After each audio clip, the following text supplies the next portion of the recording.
Le score. Le score. Vous avez cru comprendre que nous aurions un entretien tête-à-tête.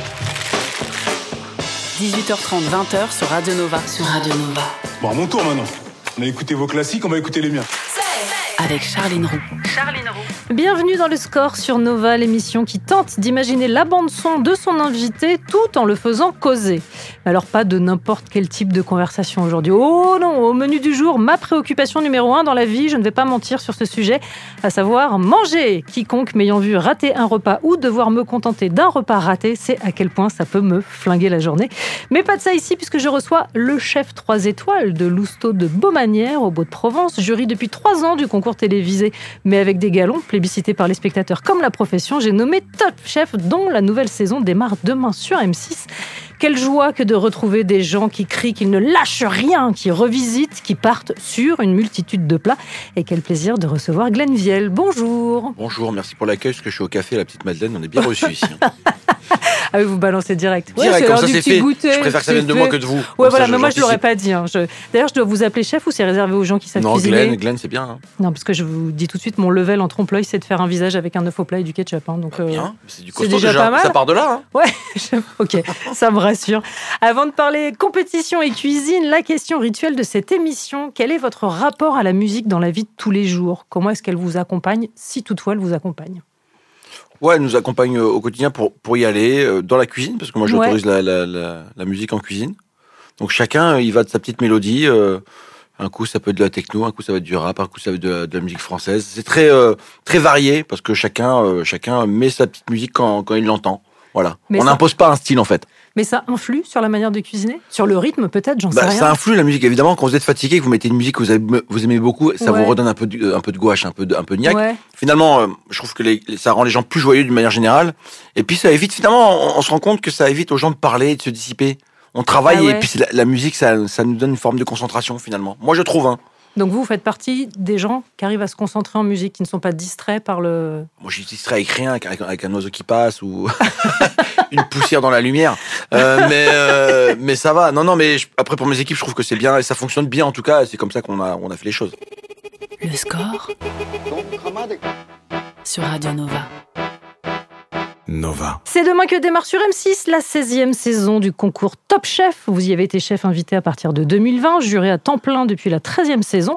Dans quel état d'esprit est-ce que vous avez abordé votre 3e année de leader en cuisine? Eh ben, écoutez, je suis ravi de rejoindre mes confrères et consoeurs. Pour moi, c'est un événement. C'est presque une petite récré, même si c'est très sérieux, mais on a un grand plaisir à se retrouver chaque année parce qu'il y a une ambiance, il y a vraiment... j'ai rencontré des gens et c'est devenu des copains. Si j'étais Philippe Etchebest, je m'empresserais de préciser que pour l'instant, pas de chef gagnant dans vos brigades. Je ne suis pas Philippe Etchebest, je vais donc me contenter de citer les chefs de brigade concurrentes. Stéphanie Lequelec, Philippe Etchebest donc, et Paul Perret. Lequel est-ce que vous redoutez le plus? Le plus que je redoute, c'est moi-même. Ouais. Bah ouais, parce que je pense que c'est pas quand les autres gagnent ou perdent que ça nous valorise. Il faut être la meilleure version de soi-même au moment opportun. Et puis il faut répondre présent. Je crois, voilà, c'est tout. Donc non, ils sont tous forts. Après, moi, j'ai jamais encore. Enfin, d'ailleurs, c'est pas moi, mais la couleur ou la brigade n'a jamais gagné. Et ça ne saurait tarder. J'ai de la chance parce qu'il y a Paul aussi. Donc ça va, ça me rassure. Comme il arrive avant moi, ça va. J'ai l'impression que je suis pas le boulet des boulets, quoi. Voilà. C'est quoi votre rapport à la compétition? J'ai longtemps pensé qu'elle était contre les autres et jusqu'à ce que je pense qu'elle est contre moi-même. Mais donc du coup, vous êtes compétiteur avec vous-même? Vous êtes dans un challenge permanent? Énormément. Ouais, énormément. Et votre rapport à la télé? La télé, je suis un enfant de la télé. Ouais, j'ai beaucoup regardé la télé, je la regarde toujours beaucoup. Enfin, pas forcément comme on la conçoit, mais plus une télé actuelle, je dirais, où on va regarder des séries, etc. Ouais. Ça, je le fais beaucoup. Je peux pas me coucher sans regarder quelque chose à la télé. mais alors en faire partie maintenant? Et ben c'est ça doit aussi être très l'intérêt. particulier, Ça m'a beaucoup plu parce que j'ai découvert un univers que je ne connaissais pas, que je regardais à travers le prisme du petit écran, et du coup ça m'a beaucoup plu. J'ai vu des choses que je n'aurais pas imaginées, donc c'est génial. Sous-titre du programme cette année, En route vers l'étoile, point d'interrogation. Le gagnant de cette saison aura la possibilité d'ouvrir un restaurant éphémère dès le lendemain de la finale et d'obtenir une première étoile Michelin. Vous qui en avez 3, désormais, quel souvenir est-ce que vous gardez de la toute première? Quand j'ai eu peut-être ça va paraître prétentieux, mais quand j'ai eu la première, j'ai pensé tout de suite à la deuxième. Ouais. Direct. Donc c'est-à-dire que c'est pas paralysant? Parce qu'on entend beaucoup dire que pour certains chefs, il peut y avoir quelque chose de paralysant à Non. l'idée de vouloir la garder. Ce qui peut être paralysant, Non. c'est éventuellement la 3e. Ouais. Parce qu'il n'y en a pas 4. Donc, qu'est-ce qui. Mais ouais, non, mais Ouais, c'est je vrai, c'est comprends. vrai. Une Je espèce comprends. de. Alors qu'il n'y a pas de fin dans tout ce qu'on fait, mais ça, faut un peu de temps, il faut apprendre à dompter la chose et puis à presque l'oublier. Et à partir de là, on commence à réintégrer l'idée qu'il faut se réinventer, recréer, Ouais. repenser, etc. Mais au début, c'est un peu pesant, ouais. Mais vous avez réussi à oublier maintenant. Ah ouais. Pas le choix, il n'y a pas de 4e. Non, c'est même pas capable. Ouais, ça va, je me suis Ouais. léger parce que je me suis trouvé en tant que cuisinier, en tant qu'homme. Enfin, ma cuisine est plus facile, je sais où je dois aller. Quand j'y suis pas, je sais que j'y suis pas. Vous n'êtes donc plus les seuls juges cette année, puisque les inspectrices et inspecteurs du guide Michelin viendront régulièrement juger les candidats. Ça veut dire que c'est eux maintenant les vrais méchants du programme. Ouais, c'est eux qui vont évidemment goûter les plats, mais c'était un mal pour un bien. On a pris moins de kilos cette année. Ouais. C'était bien pour ça. Non, oui, c'était intéressant de voir un peu le décryptage que font les inspecteurs lors de la visite. Et tout ça, bien sûr, dans le noir, avec des Mais assiettes oui, parce que éclairées. même vous pouvez pas les Ah rencontrer. bah non, c'est sûr que non, c'est ça, non, ouais. il y avait des informations bien précises, Ouais. des trajectoires à prendre, et puis voilà, c'était assez. Mais c'était très bien fait, puis c'est bien passé. Un jeu de piste, quoi, cette Oui, année, oui, le mais enfin, tournage. Si vous voulez, on a joué le jeu, on n'a pas voulu savoir qui ils étaient, et puis c'est pas l'intérêt, quoi. Ouais. On retrouve des épreuves traditionnelles, j'imagine, qui peut battre, la boîte noire, Ouais, la guerre des toujours. restos. Ouais, exactement, avec une petite variante sur la boîte noire, sur la guerre des restos aussi. Il y aura des Ouais. invités, des anciens candidats de Top Chef qui vont se mettre à l'épreuve dans cette grosse épreuve, parce Ouais. qu'elle elle est complexe, elle est dure, elle est longue. Mais alors, vous, de toutes ces épreuves, est-ce qu'il y en a une pour laquelle vous avez un attrait, je ne veux pas dire une tendresse, parce que les épreuves sont un peu dures, particulières. Je sais pas, parce qu'il y a celles qui sont là depuis toujours, mais il y a Ouais. aussi la découverte d'un chef qu'on connaît pas forcément et qui arrive avec une épreuve incroyable et avec lesquelles les candidats exercent une poésie, une philosophie Ouais. dans l'assiette qui nous bouleverse. Il y a des fois, il y a des belles rencontres, mais inattendues en fait. Vous avez testé la boîte noire. Ah ouais, oui, quelquefois. Boîte noire, je rappelle pour ceux qui ne seraient pas des initiés du programme, en fait, vous devez aller goûter un plat dans le noir intégral, retrouver les éléments et recomposer l'assiette. Ouais. Ce qui est vraiment un truc qui est de l'ordre de la science-fiction, hein, pour Ah non, mais le c'est commun du des mortels. sadisme, hein. Vous êtes d'accord? Ouais, non, c'est sympa, mais faut être dans le bon jour. Vraiment. Ouais. Faut être posé, calme, voilà, faut bien respirer et puis faut y aller, quoi. On revient à la concentration. Le score sur Nova, sur Radio Nova. Avec Charline Roux. On parle de la nouvelle saison de Top Chef qui démarre demain sur M6. L'année dernière, vous étiez en équipe avec Philippe Etchebest et Paul Perret. Je dirais un management solide, mais une ambiance pas loin de la cour de récré. Est-ce que vous vous attendiez, avec votre camarade Perret, à devenir le duo des réseaux? Est-ce que vous avez jeté un œil parce que vous êtes devenu un mème, hein, sachez-le quand même. Ouais, mais c'est vrai. Alors non, pas à travers les réseaux, mais avec les clients. Ouais. Ouais, les clients, ils me disent, faut absolument que vous fassiez une émission tous les deux. Je l'entends pas tous les jours, mais quand Top Chef repart, je l'entends quasiment tous les jours. Ouais, bah apparemment, ouais. Et il y en a un qui entraîne l'autre surtout. C'est lui qui vous entraîne. Bien évidemment. Parce que vous êtes d'un sérieux à toute épreuve. Oui, complètement. Non, mais ce qui a tendance à prouver, parce que alors c'est vrai que c'est un art très précis et c'est aussi une pratique très sérieuse, la cuisine, mais ça n'empêche pas de pouvoir déconner. Oui, c'est un travail sérieux sans se prendre au sérieux. Ouais. Voilà, c'est ça un peu ce qui régit moi ma cuisine, c'est-à-dire qu'on se pose beaucoup de questions et avant de sortir une assiette, on va faire 150 essais. Et voilà, mais ça n'empêche pas de le faire dans la bonne humeur, dans le sourire, dans la blague. Moi, je crois que j'ai des gens qui viennent au travail avec le sourire, l'envie. Ça fait plaisir à voir. Ouais. Les réseaux et leur place prépondérante, aujourd'hui, ça a changé quoi, en tout cas chez les candidats et peut-être même dans le monde de la cuisine de manière plus générale? L'ouverture d'esprit, certainement. C'est-à-dire que Ouais. vous cliquez quelque chose, vous mettez quelque chose sur Internet et puis 2 secondes après, la Terre entière est au courant, si Ouais. vous voulez. Voilà. Après, ce qui m'embête, je trouve, c'est où sont les vrais créatifs dans tout ça après. C'est ça qui m'embête un peu. Voilà, je pense qu'il y en a qui le sont pas du tout et qui se servent d'Internet pour faire semblant de l'être. C'est ça qui... Après, il y a du bon, il y a du pour, voilà. Mais moi, je suis pas un enfant d'Internet, quoi. Bien sûr, j'ai des comptes et tout ça, mais je suis pas très actif pour être Ouais. honnête. C'est pas ma tasse de thé, quoi. Il y a pas mal de chefs ou aspirants chefs qui se lancent sur TikTok, sur Instagram. Vous suivez un peu, vous regardez? Non, parce que ça m'embête par moment. Ouais. Je vois bien que c'est un peu du copiage, si vous voulez. Je je vois. C'est-à-dire que grâce à ça, ils ont des fois même dans ce qu'on fait nous, on a l'impression presque nos clients nous disent mais il a fait la même chose. Bon, peut-être qu'on l'a fait avant lui, mais le fait de le voir, ça fige dans le temps finalement une création qui est pas forcément la vôtre. Ouais. Donc c'est un peu embêtant par moment, mais c'est quand même chacun fait ce qu'il veut. Peut-être qu'un jour je m'y mettrai d'ailleurs. Je ferme même pas la porte à ça. Ouais. Bon, en tout cas, pour l'instant, c'est pas dans mon ADN du tout, quoi. En un, la télé, et après on verra. Mais je vais vous dire, même la télé, c'était pas quelque chose. J'y ai pensé. Je pensais qu'un jour j'en ferais, quoi. Mais pourtant, j'étais pas forcément attiré par ça, quoi. J'étais assez casanier. J'aime bien être chez moi. Voilà, boulot, dodo. J'ai envie de vous dire presque. Je suis un petit vieux déjà, un petit vieux de 45 ans. Il faudrait savoir, vous mangez dans des restaurants de jeunes ou vous êtes un petit vieux. Bon. Diriger une brigade, facile pour vous. Mais driver un candidat, est-ce que ça vous est aussi naturel ? Oui, c'est un peu pareil. Faut discuter, s'écouter, s'entendre, faire un pas vers l'autre. Voilà, il faut qu'on soit à l'écoute. Ouais, c'est ça. Je pense que c'est la concession. C'est comme un couple un peu. Voilà. Mais je pense que faut pas de frustration pour le candidat. Je pense et on apprend ça aussi au fur et à mesure parce que dans nos cuisines, peut-être on est un peu plus directif. Voilà, on sait où on veut aller et on doit y aller avec ce qu'on est, notre énergie, nos influences, etc. Donc, les gens viennent pour nous. Sauf que là, ce concours-là, c'est pour eux. Ouais. Donc, il faut quand même aussi mettre un peu de l'eau dans son vin de temps en temps et puis pas penser que ce qu'on pense est la meilleure des pensées.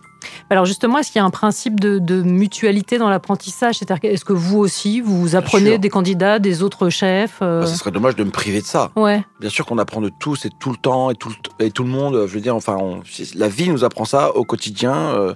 On sait qu'on on meurt. Voilà, l'apprentissage de la vie, c'est tout le temps. C'est tout le temps. Et bien sûr qu'on apprend des choses. Moi, je trouve ça incroyable. Ça m'a fait du bien d'ailleurs de sortir de ma cuisine, moi qui étais enfermé dedans. Aujourd'hui, j'ai plaisir à y retourner. De rencontrer ces jeunes avec ces énergies. Ils ont voyagé dans le monde entier. C'est impressionnant. Mais est-ce que c'est vrai que vous, avant d'avoir obtenu la 3e étoile, vous n'avez pas mis les pieds dans un autre restaurant étoilé ? Alors, j'en avais fait quelques-uns, mais par obligation. Ouais. Mais je l'avais jamais fait de moi-même. C'est-à-dire que j'avais peut-être fait 3 ou 4 étoilés avant mes 40 ans, pas plus. Parce que je voulais absolument, je voulais savoir qui j'étais. Et je dis toujours, avant de savoir qui sont les autres, c'est de savoir qui tu es toi. Et j'ai d'ailleurs affiché dans ma cuisine une phrase qui dit n'essaie pas d'être quelqu'un d'autre, la place est déjà prise. C'est une phrase de Oscar Wilde. Exactement. Ouais. Bien vu. Et quelle culture! Oh bah là, alors là, vraiment, je me suis surprise moi-même. Le score sur Radio Nova. Qui gère le restaurant en votre absence quand vous tournez Top Chef ? Ouais, de but en blanc, j'y vais. Ouais, non mais c'est un peu la question qu'on posait souvent à Paul Bocuse, qui c'est qui fait à manger quand vous n'êtes pas là ? Les mêmes que quand je suis là. Et la réponse est belle, elle est restée. On l'utilise souvent, mais j'ai Loël qui est là, qui est le chef. Ça fait 20 ans qu'on travaille ensemble. C'est-à-dire que vous n'avez pas de mal à vous absenter ? En fait, on a tout structuré pour que ça soit pas le cas. C'est-à-dire qu'on est une armée, on a une cuisine fantastique et mes adjoints sont d'une qualité irréprochable, quoi. Ils sont trop forts. Et ça vous manque pas quand vous n'y êtes pas ? Mais j'y suis quand même beaucoup. Hein. Alors vous avez l'impression que les durées de tournage sont pas si... Sincèrement, sur 11 mois d'ouverture, je rate 1 mois. Oui, ça va. Donc je suis là 10 mois, vous avez de grandes chances de me trouver là-bas quand même. Hein. Ouais. J'ai l'impression, au fil des années, d'ailleurs c'est pas une impression, je me le confirme toute seule, les chefs candidats sont de plus en plus concernés par l'éco-responsabilité des tables. Mais heureusement, et tant mieux. Tant mieux. Mais c'est bien de le marteler d'une saison à l'autre, je trouve. Oui, après, bon, on en parle beaucoup, on agit peu, globalement. C'est vrai que dans l'émission, dans le concours, on a essayé de faire beaucoup d'efforts là-dessus. On le voit bien.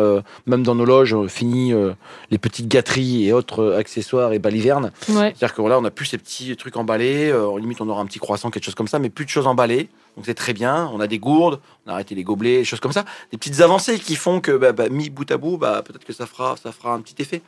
Donc moi, je trouve ça bien. La cuisine, en tout cas la vôtre, est aussi faite pour raconter des histoires. C'est vous qui le dites. Est-ce que vous avez de fait des inspirations hors cuisine ? Vous voyez ce que je veux dire ? Est-ce que par exemple, le cinéma, les séries, les livres, les bandes dessinées, les expos peuvent vous... Je suis parti à Pékin l'année prochaine. Je vais raconter une histoire là-dessus. Des sorties de pêche, bien sûr. Tout m'anime. Tout. Mais il faut que ça soit à un moment donné, dans mon esprit, connecté à la cuisine. Il faut que j'arrive à le transformer en matière. Mais ça vous vient facilement, les histoires ? Ouais. Ça va, c'est pas parce que je suis un rêveur, parce que je suis encore un enfant, parce que j'aime ça, j'aime imaginer, quoi. Vous avez toujours eu un imaginaire fertile, même petit ? Ouais, j'avais que ça, de toute façon, donc voilà, on va dire ça. Et votre goût de la cuisine, il est né comment ? Par la gourmandise.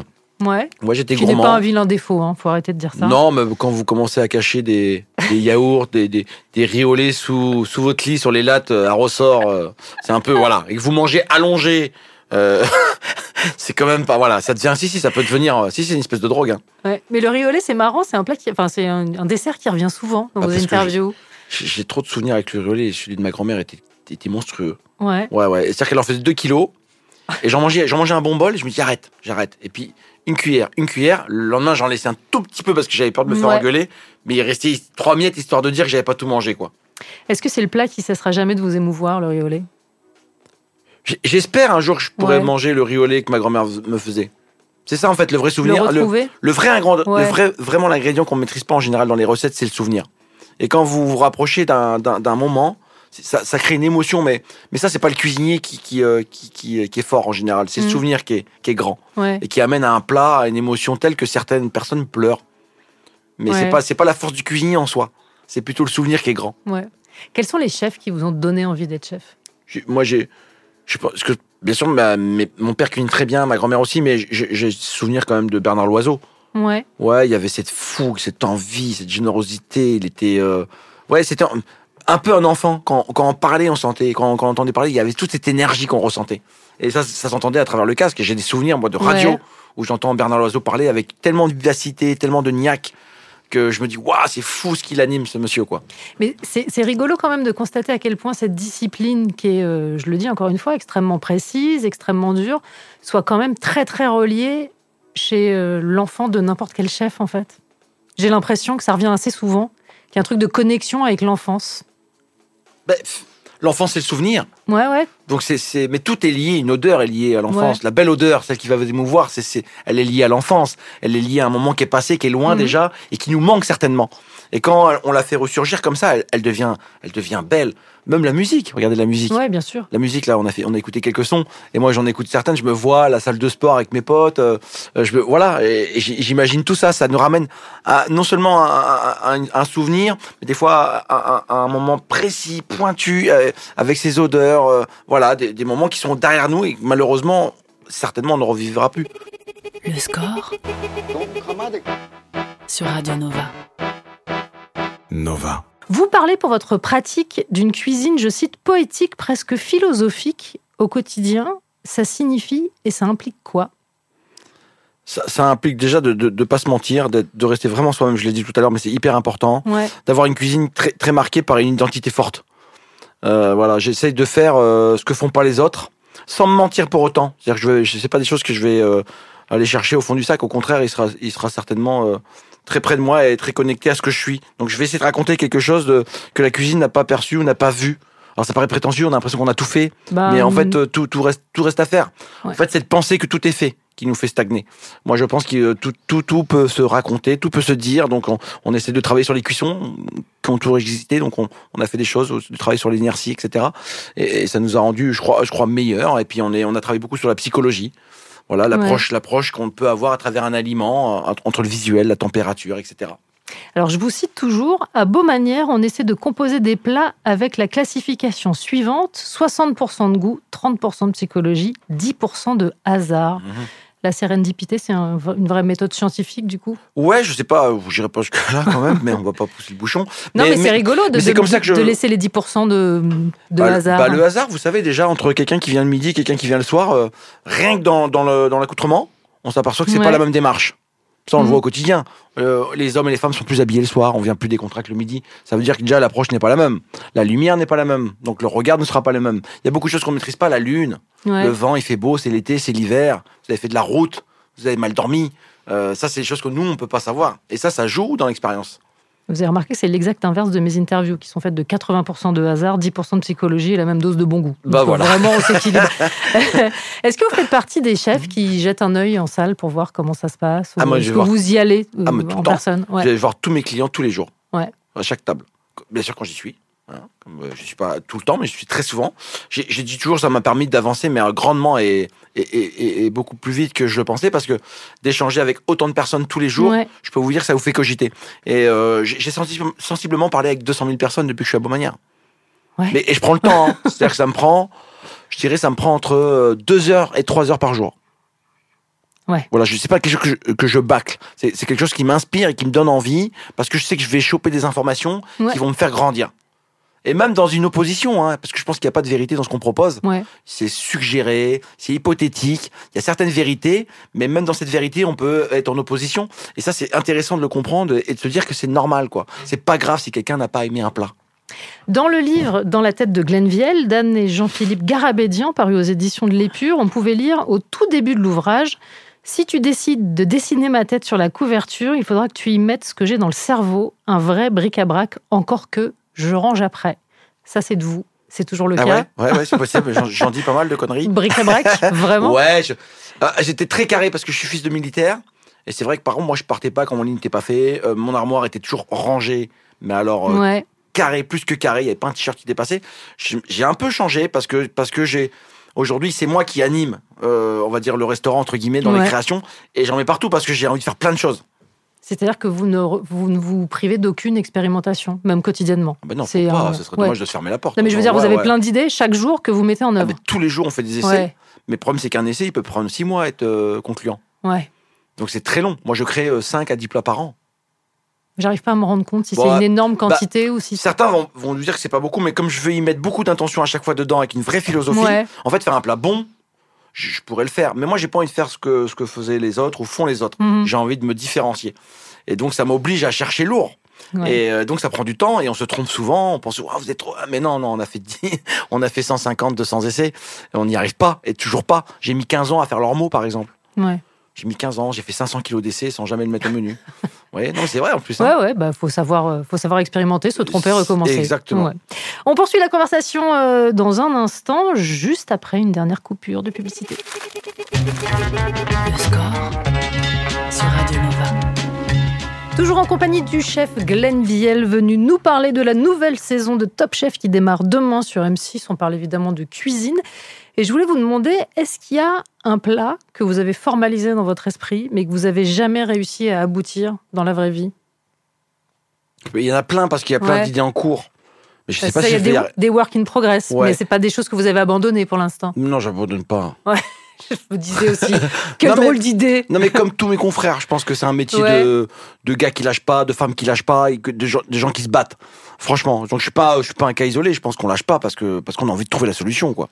Pour qu'on parle un jour de cuisine viellisée. Viellisée, exactement. C'est l'ambition. Vous avez lu le bouquin ou... Non, mais je le sors pas de nulle part. Vous avez feuilleté quelques pages. Oui, bien sûr. J'ai travaillé mon dossier quand même. Moi, il y a un autre truc qui me fascine chez vous, c'est que vous dites que parmi les sensations, les saveurs, la 5e est absolument pas l'umami dont on nous parle beaucoup, mais la fadeur. Ouais.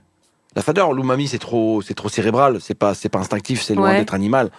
Moi, je pense que quand on n'a pas ces 4 saveurs mères, on développe à ce moment-là la fadeur. Et ça se trouve, la fadeur, un peu partout. De l'eau, c'est fade. Vous pouvez avoir 10 bouteilles d'eau et toutes les reconnaître. Et pourtant, elles sont toutes fades.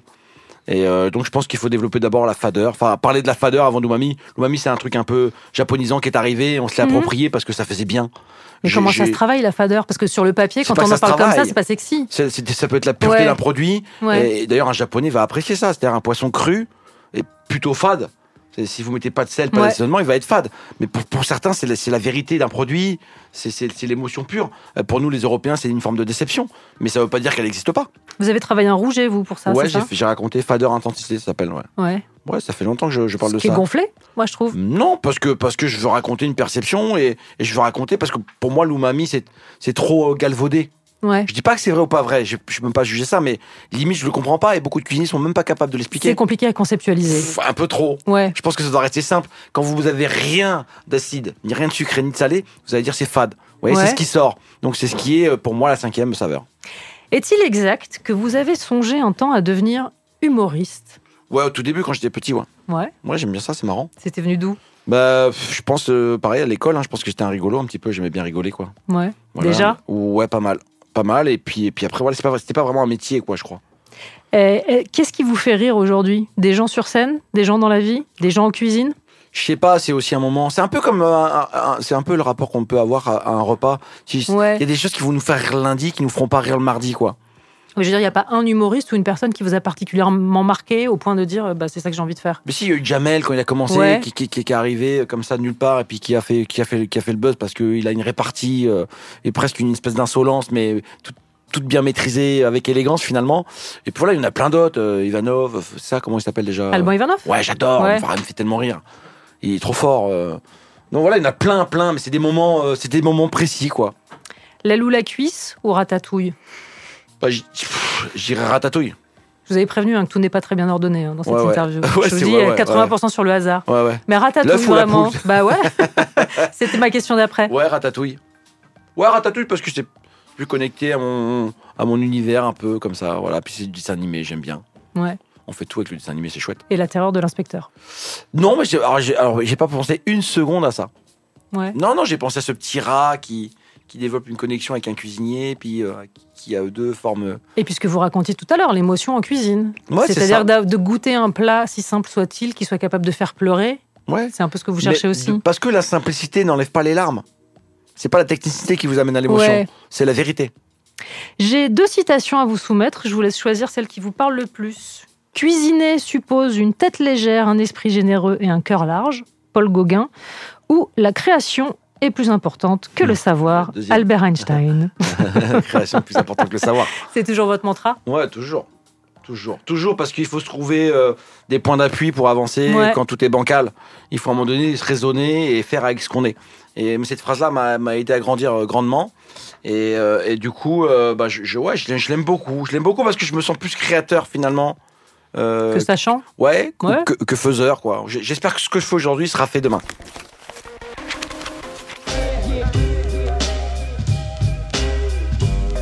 Le score sur Radio Nova. À retrouver en podcast sur nova.fr. Une épreuve à passer qui ne devrait pas vous faire peur. Un questionnaire, une rafale de questions sur la musique. La règle est assez simple. Vous devez répondre du tac au tac. Et j'ai pas le droit de juger vos réponses. Ce qui est vraiment faux, parce que je veux pas me priver. Vraiment, il n'y a pas de raison. Ah là, je suis nul en plus. Mais non, ça va aller tout seul. Est-ce que vous êtes prêts? Non. Eh ben, on y va quand même. Allez. Quel est le titre qui symbolise le mieux l'enfance, ou en tout cas la vôtre? Allez, Mistral gagnant. Bah voilà, de Renaud. Ça, ouais. Je suis obligée de dévoiler les coulisses de l'émission. Quand vous avez préparé votre playlist, c'est le premier titre que vous m'avez demandé. J'ai dû dire non. Donc voilà. C'est trop belle. Quel est le titre qui symbolise le mieux l'adolescence? L'adolescence? Ouais. C'est pas... C'est quoi déjà? C'est une chanson, je pense, de rap, peut-être... Il y a Benny B. Benny B? Mais vous êtes fou? Ouais. Ah bah allez, ça part. Mais c'est vrai, ça... L'adolescence, ça en parle. Hein. Ouais, bien sûr, mais je ne juge pas. Enfin, intérieurement, je le fais, mais pas publiquement. C'est quoi tous ces gestes et ces regards-là qui Rien, non, pas du tout. Votre hit de karaoké? Ah non, je vais pas au karaoké. Oh, bah vous chantez sous la douche alors? Non, je prends que des bains. Vous chantez dans le bain, vraiment.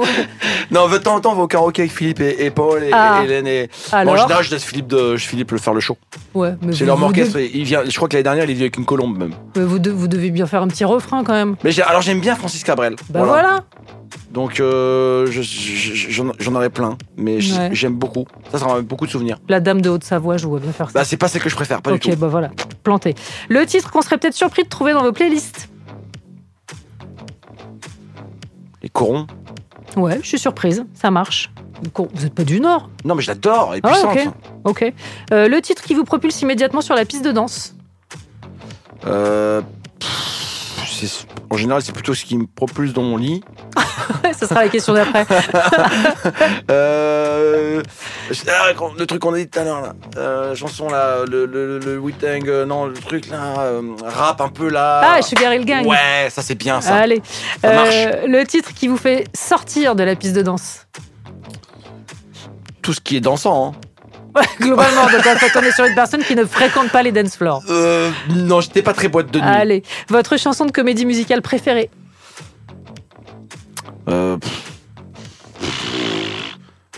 Ça, c'est pas une chanson. Alors, ça, c'est un bruit. Traduisez, vous allez trouver quelque chose. Alors, Starmania, le blues du businessman. Exactement. Ah, je l'avais, je savais fort. qu'on était connectés. Le titre que vous avez le plus écouté ces derniers jours? C'est peut-être Youssoupha. J'écoute Youssoupha en ce moment. J'aime bien. Très bien. Et la chanson dont vous avez un mal de chien à vous débarrasser une fois que vous l'avez en tête? je vais revenir à la première question. Hein. Mistral gagnant, hein, je l'adore quand je le... Non, mais c'est Ouais, vrai, je peux l'écouter 3-4 fois d'affilée, quoi. Vous êtes le petit piano qui revient en boucle. Je sais pas, c'est tellement Ouais. beau, ça ressemble à tout le monde, c'est tellement vrai. Je sais pas, c'est une émotion, mais beaucoup, je pense. Je suis pas un cas isolé. Ça fait partie pour moi des plus grandes chansons françaises. Clairement. Bah voilà, formalité remplie. Vous avez réussi à Faites répondre mon du mieux, tac je au suis en tac. âge. Non, mais vraiment. C'était... Oh, l'épreuve. On parle d'une personne qui a Genre. passé des concours, qui fait des trucs de ouais, dingue. mais non, parce que je connais pas les... suis à l'idée de répondre à des en fait, questions. j'écoute, mais si vous voulez, je retiens pas forcément le titre. Voilà, Ouais, mais voilà, ça y était. En fait, je me fais jamais berner par l'étiquette, en fait. Vous voyez ? Très bien. Je l'ai. Je rappelle donc que Top Chef, la nouvelle saison, c'est à partir de demain sur M6 et qu'on vous y retrouve et qu'on vous y observera et qu'on espère évidemment le retour du duo Paul Perret-Glenn Vielle Bah, il est là, en pour tout cas. égayer nos soirées C'est vrai. de douces rigolades. En tout cas, j'espère que vous allez passer des bons moments à Mais regarder. oui, j'en suis ce sûre. concours. Et on passe à votre playlist, puisque vous avez choisi 7 titres qu'on va D'accord. écouter jusque 20h pour démarrer Black Pumas avec Color. Pourquoi ce Ouais. titre? Il est joyeux. Enfin, Ouais. je sais pas ce qu'il veut dire parce que je comprends rien en anglais. Mais moi, c'est tout l'expression du chanteur, la rythmique et ça qui m'anime. Ça me donne envie presque de danser, quoi. Ah bah tiens, Ouais, j'aurais pu dire ça tout à l'heure. bah voilà, c'est raté. Ça a été bon. Merci mille fois Glenn Avec Vielle d'être plaisir. passé par ce studio. Du coup, je reste avec vous pour cette chanson-là. Ah bah ok.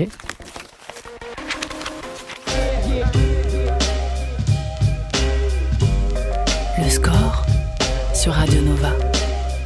À retrouver en podcast sur nova.fr.